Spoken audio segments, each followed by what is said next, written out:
siapa wanita tua itu? Dan apa yang dilakukan Abu Nawas padanya? Pedagang itu menjawab, "Oh, itu Nenek Aminah. Abu Nawas sering membantunya. Ia juga seringkali membelikan makanan untuk fakir miskin." Hati Imam Syafi'i kembali terenyuh.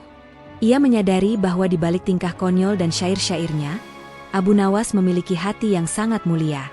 Ia melakukan kebaikan dengan sembunyi-sembunyi, tanpa mengharapkan pujian dari siapapun. Ia lebih suka dipandang sebagai seorang pendosa daripada seorang alim. Perubahan pandangan Imam Syafi'i terhadap Abu Nawas menjadi topik hangat di kalangan murid-muridnya. Beberapa dari mereka merasa aneh, mengapa imam mereka yang sangat teguh bisa begitu mudah mengubah penilaiannya. Mereka merasa bahwa Imam Syafi'i terlalu lunak terhadap Abu Nawas. Salah satu murid memberanikan diri bertanya, "Wahai Imam, mengapa sekarang Anda lebih sering membela Abu Nawas? Bukankah perilakunya seringkali bertentangan dengan syariat?" Imam Syafi'i tersenyum. "Aku tidak membelanya, tetapi aku tidak lagi menghakiminya. Aku belajar bahwa apa yang tampak di luar belum tentu mencerminkan apa yang ada di dalam hati seseorang. Hati manusia adalah rahasia Allah." Lanjutnya, "Kita tidak punya hak untuk menghakiminya. Kita hanya bisa mendoakan. Aku telah melihat dengan mataku sendiri bahwa di balik tingkah lakunya yang aneh, ia memiliki hati yang sangat tulus dan penuh kasih sayang." Murid-muridnya terdiam, mencerna kata-kata imam mereka. Imam Syafi'i kini melihat Abu Nawas dengan kacamata yang berbeda. Ia melihat seorang hamba yang rendah hati, yang sengaja menutupi kebaikannya agar tidak terjerumus pada riya.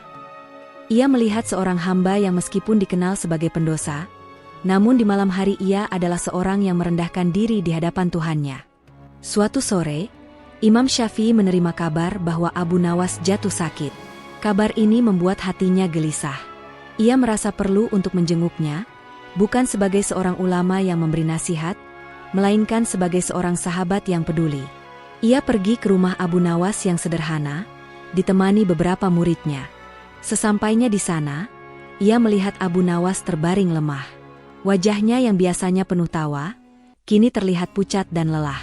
Namun, saat melihat Imam Syafi'i datang, senyum tipisnya tetap terukir.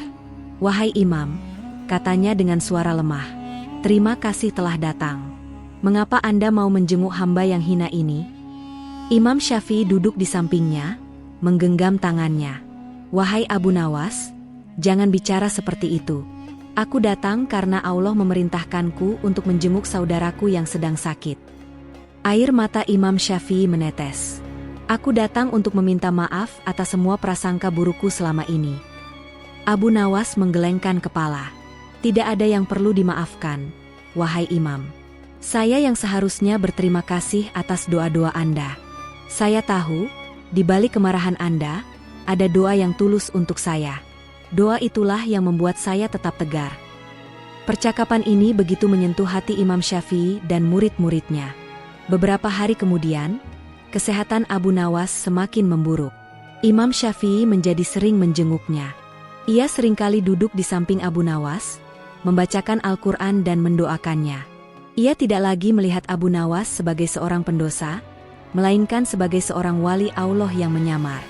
Saat-saat terakhir Abu Nawas, ia memanggil Imam Syafi'i. "Wahai Imam, saya punya satu permintaan terakhir.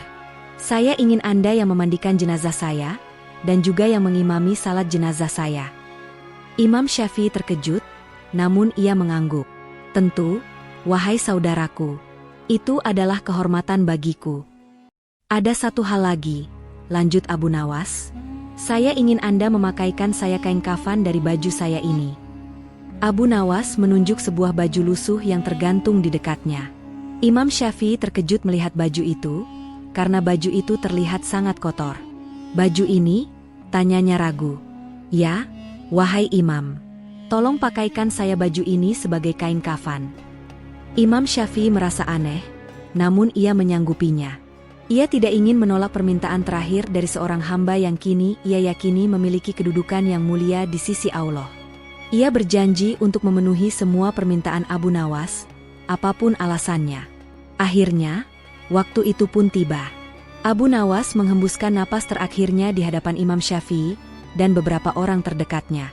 Wajahnya terlihat tenang dan damai. Imam Syafi'i merasa sangat kehilangan. Ia tak menyangka bahwa persahabatan yang baru terjalin itu harus berakhir secepat ini. Imam Syafi'i kemudian memenuhi janjinya. Ia memandikan jenazah Abu Nawas dengan tangannya sendiri. Namun, saat ia akan mengkafani jenazahnya dengan baju lusuh yang diminta oleh Abu Nawas, ia melihat ada tulisan di baju itu. Ia penasaran dan membukanya. Di sana, tertulis sebuah syair.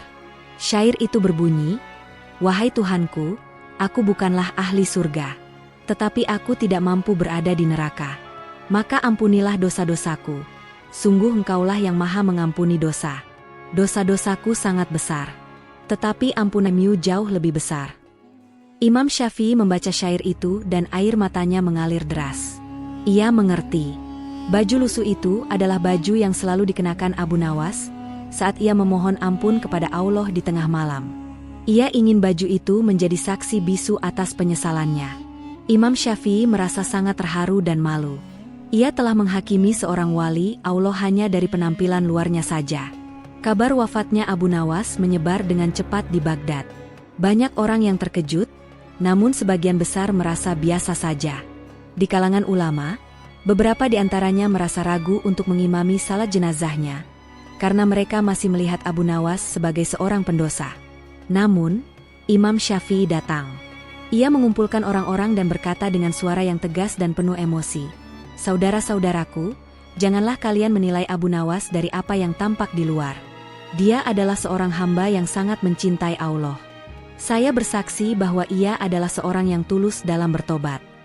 Ia kemudian menceritakan kisah pertemuan terakhirnya dengan Abu Nawas, tentang permintaan anehnya, dan tentang syair yang tertulis di baju lusuhnya. Orang-orang yang mendengarnya terdiam. Sebagian mulai menangis, merasa bersalah atas prasangka mereka selama ini.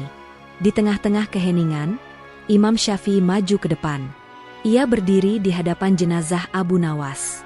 Dengan suara yang bergetar, ia berkata, "Aku akan menjadi imam salat jenazah untuk saudaraku ini. Siapa di antara kalian yang ingin menjadi makmum, silakan maju." Perlahan-lahan, satu persatu orang maju dan berdiri di belakangnya. Salat jenazah dimulai. Imam Syafi'i memimpinnya dengan hati yang penuh duka.